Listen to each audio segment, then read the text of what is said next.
Kathleen here. I'm reviewing this Coway Airmega Mighty Air Purifier Ionizer.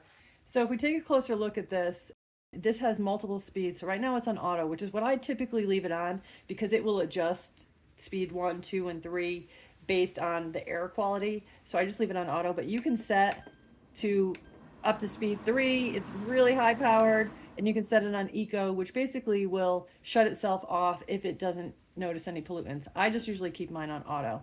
I always have my ionizer on. You can set a timer if you want to put it on for a certain amount of time. You definitely want to be aware of these. This is going to light up when your HEPA filter needs to be replaced. This one when the odor filter needs to be replaced. And when you do replace any of the filters, you press this filter reset button and you're good to go. And then this indicates your air quality. So let's look inside and see the filters. So it's super easy to just pull these forward. There's 2 little side handles here. Kind of move this out of the way. And then you've got your screen. You've got your deodorizing filter, and you've got your HEPA filter. This screen can just be taken out and rinsed when it's dirty. And let me show you one that we have downstairs that is super dirty. So this would just be something you wash. You never replace this.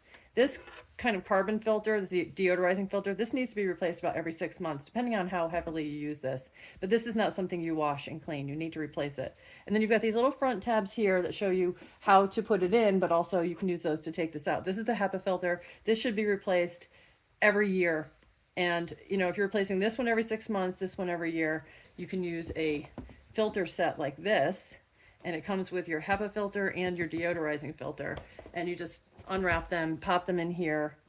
Well, this can actually slide right into this screen nicely. The screen has these little bottom tabs that fit in here, and you just place that there. It pops back on, and then your feet, this front has 2 little feet holes here, so you slip those in. And so it's all lined up and it snaps right back on. So the filtration on this is amazing.